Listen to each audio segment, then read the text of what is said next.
Sunday suspense. Bangla সাহিত্যের রোমাঞ্চকর কিছু গল্প দিয়ে সাজানো আমাদের এই বিশেষ নিবেদন সানডে সাসপেন্স। গল্পটি প্রাপ্তবয়স্কদের জন্য এবং এর মূল ভাষাটি অপরিবর্তিত রাখা হয়েছে। প্রধান চরিত্রে যোগব্রত রায়, হিড়ম্ব মৈত্র, মনোরঞ্জন, মনসুর সাহেব এবং সুমতি। গল্প পাঠে মীর, দীপ ও রিয়া। আজ যে গল্পটা আপনাদের শোনাবো এটা শুধু একটা গল্প নয়, এটা হলো ভয়ঙ্কর একটি সত্য ঘটনা যেটি ঘটে গিয়েছিল হিমাচল প্রদেশের একটি প্রত্যন্ত গ্রামে, বটতলা।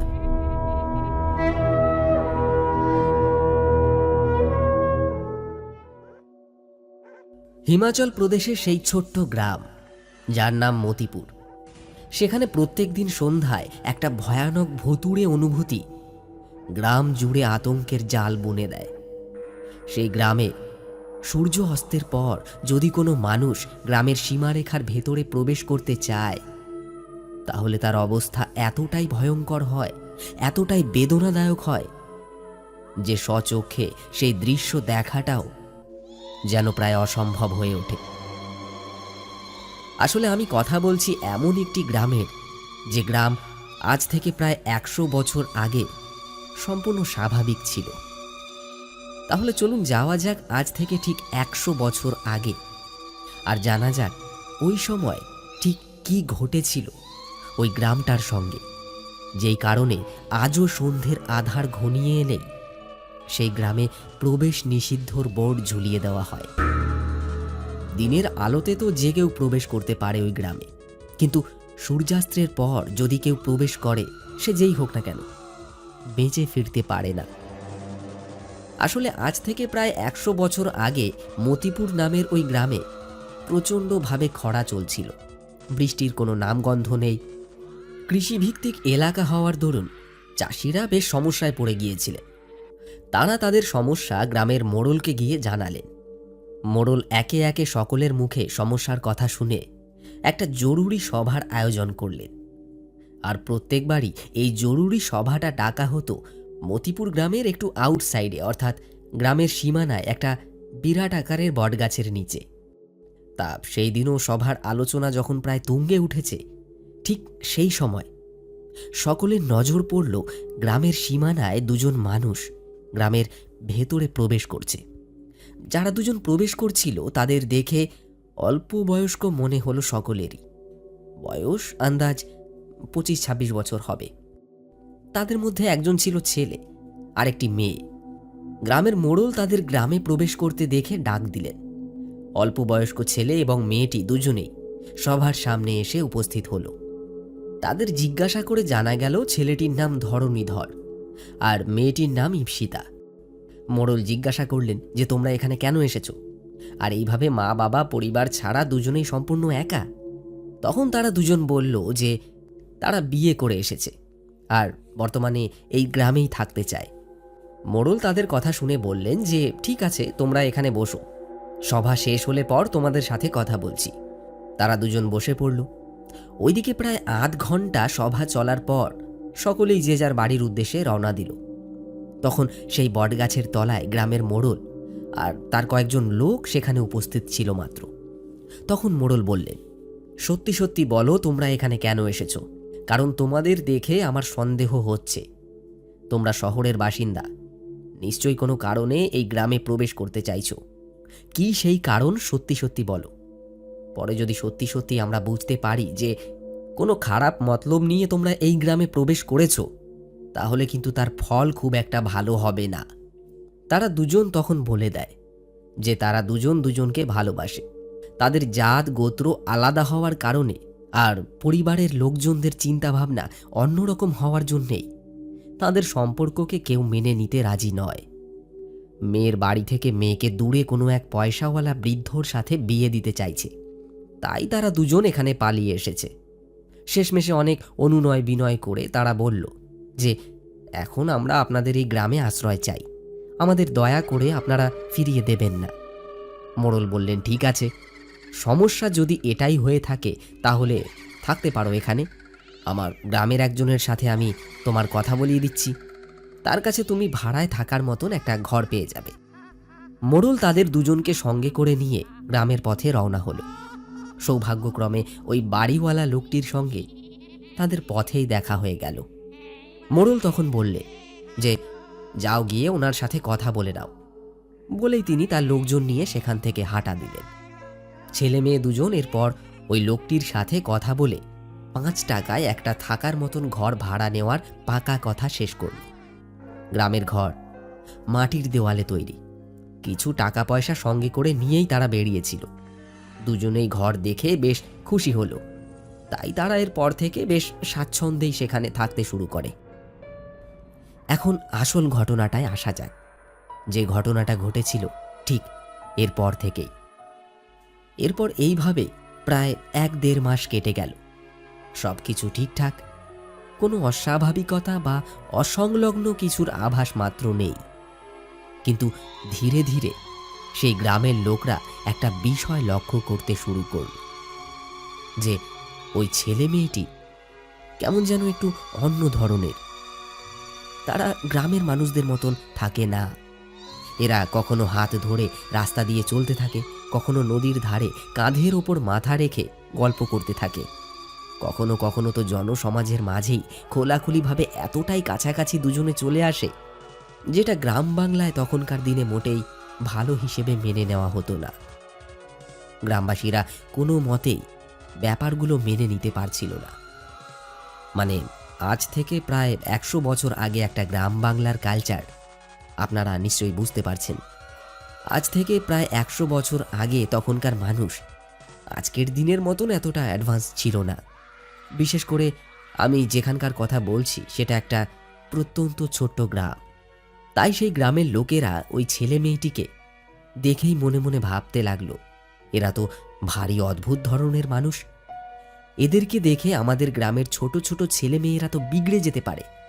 এক তো এরা বাড়ি থেকে পালিয়ে এসেছে, এই কথাটা গ্রামের সকলেই ততদিনে জেনে গেছে।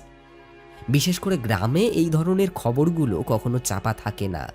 তারপর তাদের এই গ্রামে এসে ওই ধরনের অদ্ভুত আচরণ, যেখানে সেখানে হাত ধরে ঘোরা, ছোট বড় সকলের সামনেই পরস্পরের অত্যন্ত কাছাকাছি আসা। আমাদের বাচ্চারা এদের দেখে কি শিখবে? এদেরকে বারণ করতে হবে। গ্রামের লোকেরা তখন 2-1 বার বারণ করলো, কিন্তু তারা কোনো কথাই শুনল না। তারা জবাব দিল, কি ভুল করেছি আমরা?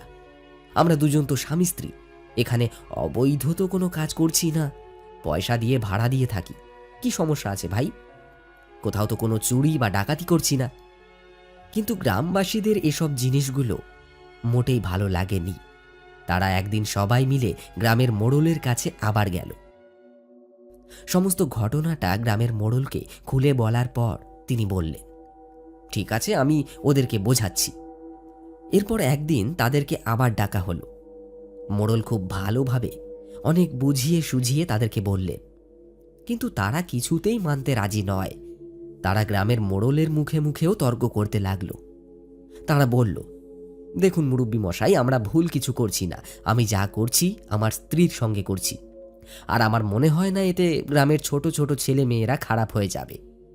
এই বলে তারা সেখান থেকে চলে যায়। ব্যাপারটা গ্রামের মোড়লের গায়ে লেগে যায়।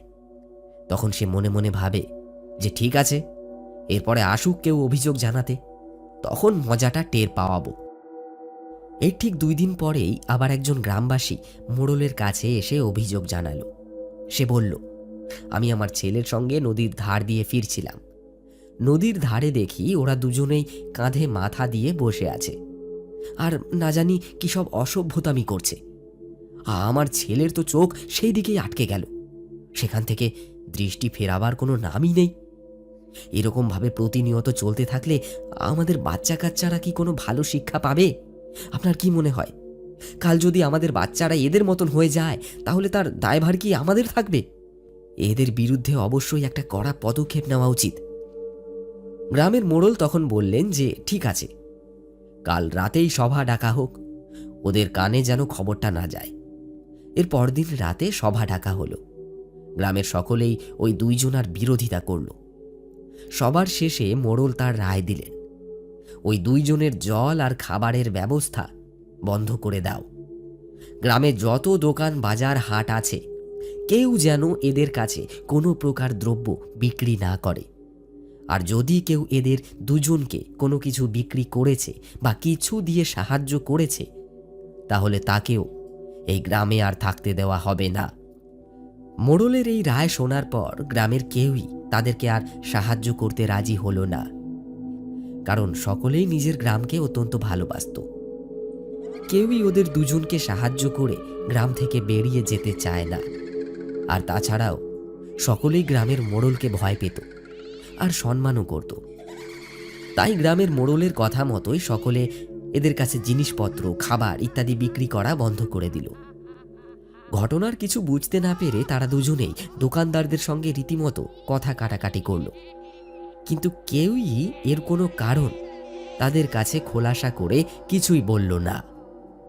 তো এই রকম ভাবেই চলতে চলতে একদিন ঘরের সমস্ত আনাজপাতি শেষ হয়ে গেল। শহর থেকে আর কতই বা বাজার বয়ে নিয়ে আসা যায়। তাই ছেলেটি একদিন গ্রামের বাজারে গিয়ে একজন দোকানদারের সঙ্গে রীতিমতো ঝগড়া শুরু করে দেয়। সে বলে, আমাদের কাছে কোনো কিছু আপনারা কেন বিক্রি করছেন না? এর কারণ কি? আমায় তো খুলে বলুন। কি অন্যায় করেছি আমরা যে কারণে আপনারা এমন সিদ্ধান্ত নিয়েছেন? তো সেই দোকানদার তখন তাকে বলে দেয় যে গ্রামের মোড়ল তাদের কাছে জিনিসপত্র বিক্রি করতে বারণ করে দিয়েছেন। তখন ধরণীর মাথায় প্রচণ্ডভাবে রাগ উঠে যায়। সে তার স্ত্রীকে বলে, তুমি বাড়ি চলে যাও, আমি এক্ষুনি গ্রামের মোড়লের সঙ্গে দেখা করতে যাব। এ তো অন্যায়। আমরা কি এমন দোষ করেছি যে উনি এত বড় একটা সিদ্ধান্ত আমাদেরকে কোনো রকমভাবে না জানিয়েই নিয়ে নিলেন? বলেই সে গ্রামের মোড়লের বাড়ির উদ্দেশ্যে হাঁটা দেয়। তখন হঠাৎ পেছন থেকে তার স্ত্রী ইপ্সিতা তাকে ডেকে বলে যে, না, তুমি একা যাবে না, তোমার সঙ্গে আমিও যাব। সত্যি কি আমরা কোনো ভুল করেছি নাকি? আমরা তো কারোর কোনো ক্ষতি করছি না। কি এমন দোষ করেছি আমরা? এর জবাব আমিও শুনতে চাই। বলেই তারা দুজনেই গ্রামের মোড়লের বাড়িতে গিয়ে হাজির হয়।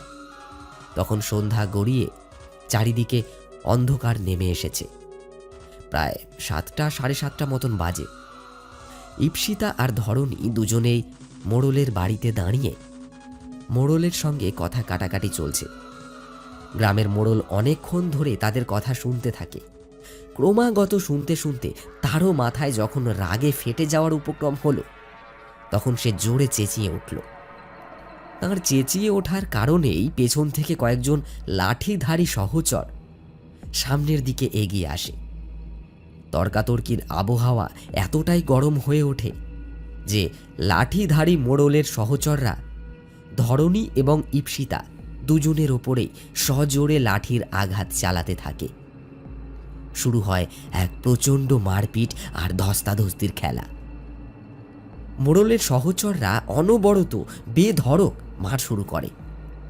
উত্তেজনার বশে তারা এতটাই ক্ষিপ্ত হয়ে উঠল যে লাঠির আঘাত কোনো মতেই তারা বন্ধ করতে পারল না। ক্রমাগত সজোরে লাঠির আঘাত করতে করতে একসময় দুজনেরই শরীরের অঙ্গ প্রত্যঙ্গ থেকে রক্ত বেরিয়ে আসতে শুরু করল। নিজের স্ত্রীর শরীরে রক্ত বেরোতে দেখে ধরণী খানিকটা ঘাবড়ে যায়। সে নানানভাবে তাকে বাঁচানোর চেষ্টা করে, কিন্তু অবশেষে যখন সে বুঝতে পারে যে এরা তো থামবার কোনো নামই নিচ্ছে না, এরা যেন একেবারেই দুজনকে শেষ করে ফেলার জন্য উঠে পড়ে লেগেছে, যেন প্রাণের শেষ নিঃশ্বাসটুকু না ত্যাগ করা পর্যন্ত ওদের শান্তি নেই। এত কিসের রাগ তাদের আমাদের ওপর? এই ভেবে তারা দুজনে প্রাণ বাঁচানোর উদ্দেশ্যে সেখান থেকে পালানোর চেষ্টা করে। বাড়ির দিকে ফিরলে তাদেরকে ধরা সহজ হয়ে যাবে আরও।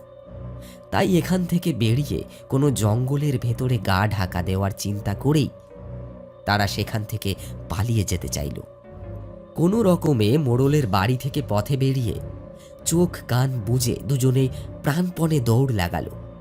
কিন্তু ততক্ষণে যে কয়জন লাঠিধারী মানুষ তাদেরকে একটু আগেই পেটাচ্ছিল, তাদের সঙ্গে আরও বেশ কয়েকজন লাঠিধারী মানুষ জড়ো হয়ে গেছে।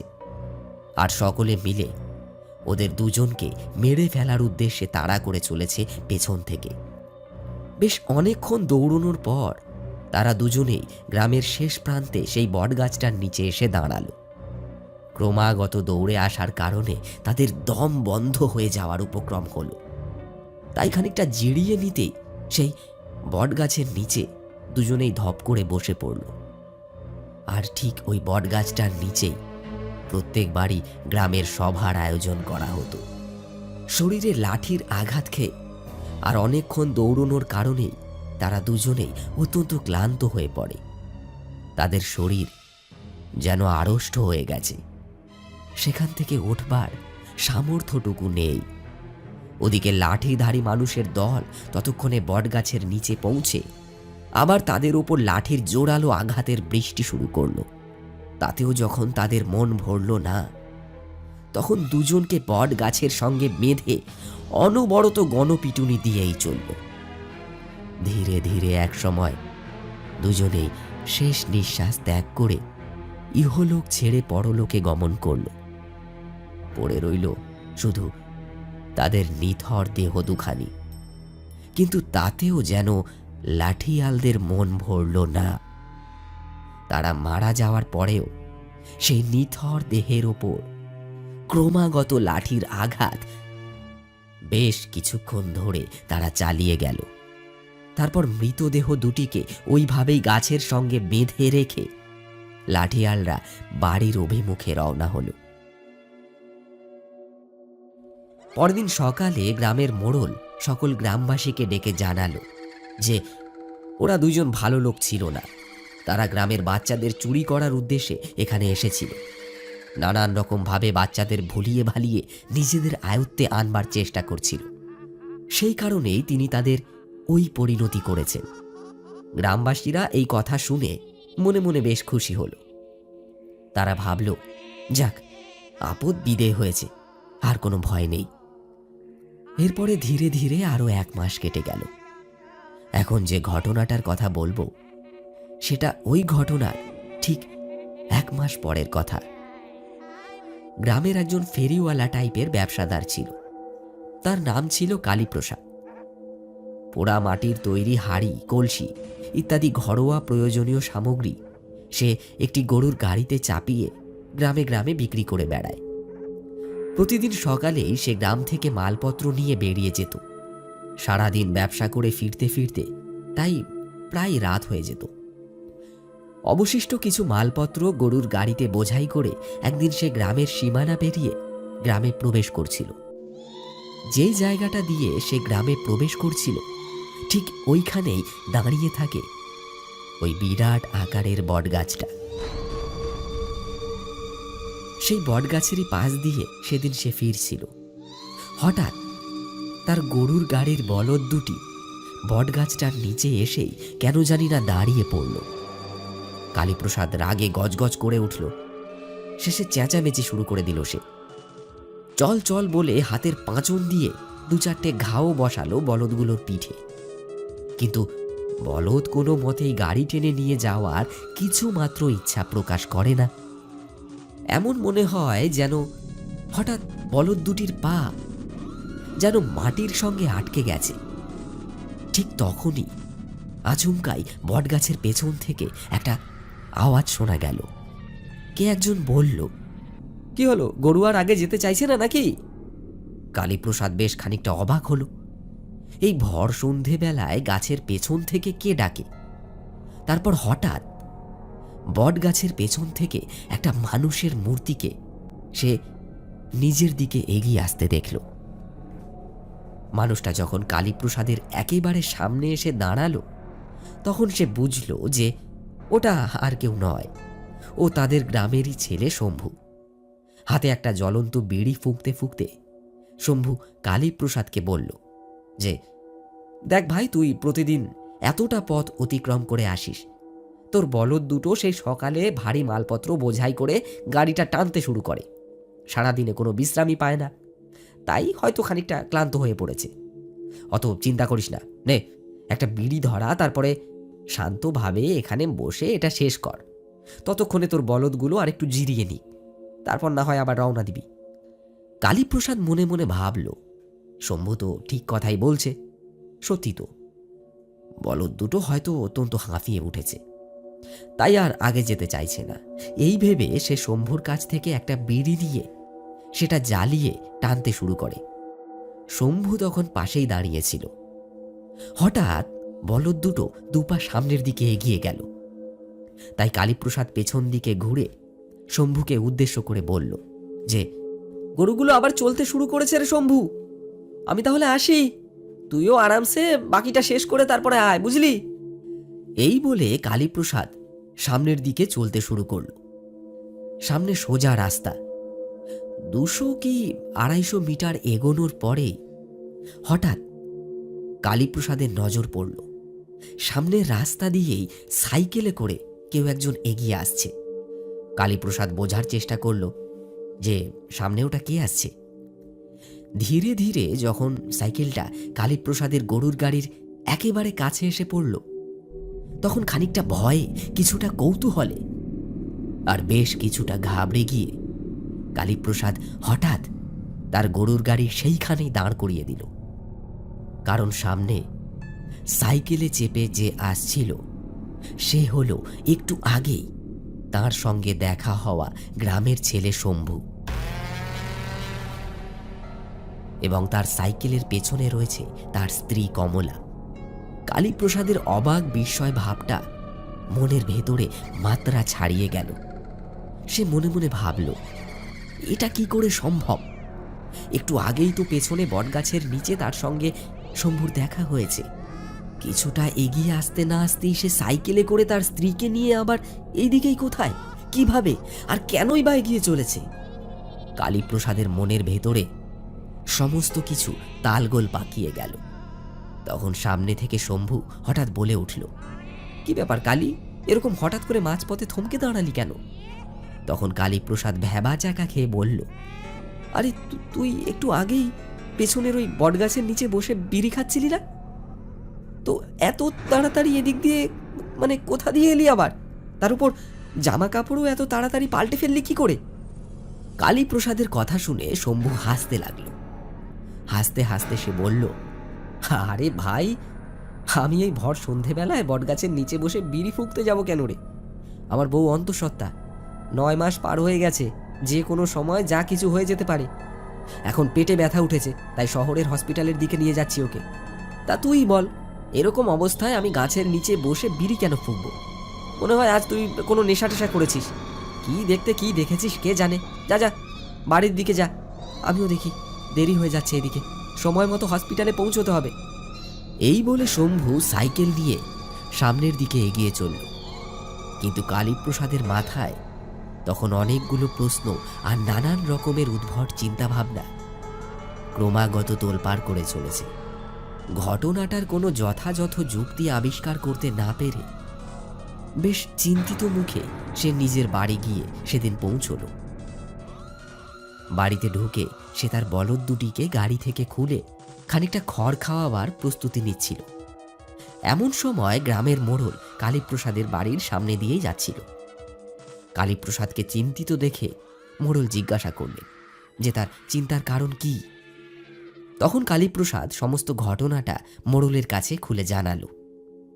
ঘটনাটা শোনার পর মোড়ল বলল যে, হ্যাঁ, তুমি যেটা বলছো সেটা যদি সত্যি ঘটে থাকে তাহলে এ তো ভারী চিন্তার বিষয় বটে। সত্যি সত্যি যদি এমন হয়ে থাকে তাহলে কালকেই সভা ডাকা হোক, সকলের সাথে আলোচনা করে এর একটা বিহিত করতে হবে। শম্ভুর মতো দেখতে কোনো মানুষ বা কোনো বহুরূপী কোনো খারাপ উদ্দেশ্য নিয়ে গ্রামের ভেতরে ঢুকে যায়নি তো। সুতরাং পরদিন সকালে আবার সভা ডাকা হলো। কিন্তু সেই দিনকার সভায় কয়েকজন মানুষের বক্তব্য অনুসারে যে ঘটনা পরিস্ফুট হলো তা শোনবার জন্য গ্রামের আর বাকি সকল মানুষরা একেবারেই প্রস্তুত ছিল না। কালীপ্রসাদের দেখা বহুরূপী সেই মানুষের মতন গ্রামের আরও অনেকেই ঠিক ওই রকম বহুরূপী মানুষ বিগত কয়েকদিন যাবৎ দেখে এসেছে। যেই মানুষটার সঙ্গে ঠিক কিছুক্ষণ আগেই সাক্ষাৎ হয়েছিল ওই মানুষটাই আবার সামনে থেকে দেখা দিয়েছে, এমন ঘটনার সাক্ষী গ্রামবাসীদের মধ্যে অনেকেই হয়েছে। এছাড়াও সন্ধ্যের পরে ওই বটগাছের নিচের পথ দিয়ে আসার কারণে বেশ কয়েকজনের হঠাৎ শারীরিক অবনতি দেখা দিয়েছে। কেউ কেউ উদ্ভট ধরনের কোনো জন্তু বা জানোয়ারের দেখাও পেয়েছে। আবার কেউ কেউ ওই বটগাছের পেছন থেকে অস্বাভাবিক রকমের চিৎকার বা কান্নার আওয়াজও শুনতে পেয়েছে। এই সমস্ত ঘটনার বিবরণ শুনে গ্রামের মোড়ল বেশ চিন্তায় পড়ে গেলেন। তিনি বললেন, এ তো ভারী আজব ঘটনা। দিনের বেলা কেউ কিছু দেখতে বা শুনতে পায় না, অথচ রাতের আঁধারেই কেন এই সমস্ত উদ্ভট কাণ্ড কারখানাগুলো ওই একই জায়গাতে বারবার ঘটে? ব্যাপারটা যখন এতদূর গড়িয়েছে, তখন গ্রামবাসীরা সকলেই সন্ধ্যের পর ঘর থেকে বাইরে বেরোনো বন্ধ করে দাও। শুধুমাত্র খুব জরুরি কাজ ছাড়া কেউ সন্ধ্যের পর নিজের বাড়ি থেকে বাইরে বেরোবে না। এই বলে গ্রামের মোড়ল সভা সেখানেই শেষ করে দিলেন। তারপর যে যার বাড়ির উদ্দেশ্যে রওনা হলো। পরদিন সকালের ঘটনা। গ্রামেরই একজন জঙ্গলে কাঠ কাটার জন্য সকালবেলা ওই পথ দিয়ে যাচ্ছিল। হঠাৎ সে চেঁচাতে চেঁচাতে উল্টো দিকে আবার গ্রামের ভেতরে এসে হুলুস্থুল একটা কাণ্ড বাঁধিয়ে বসল। তার চেঁচামেচিতে গ্রামের অনেক মানুষেরই ঘুম ততক্ষণে ভেঙে গেছে। সকলে একত্র হয়ে এক জায়গায় জড়ো হলো। তারপর কাঠুরিকে জিজ্ঞেস করল যে কি হয়েছে, সকালবেলা করে তার এত চেঁচামেচির কারণ কি?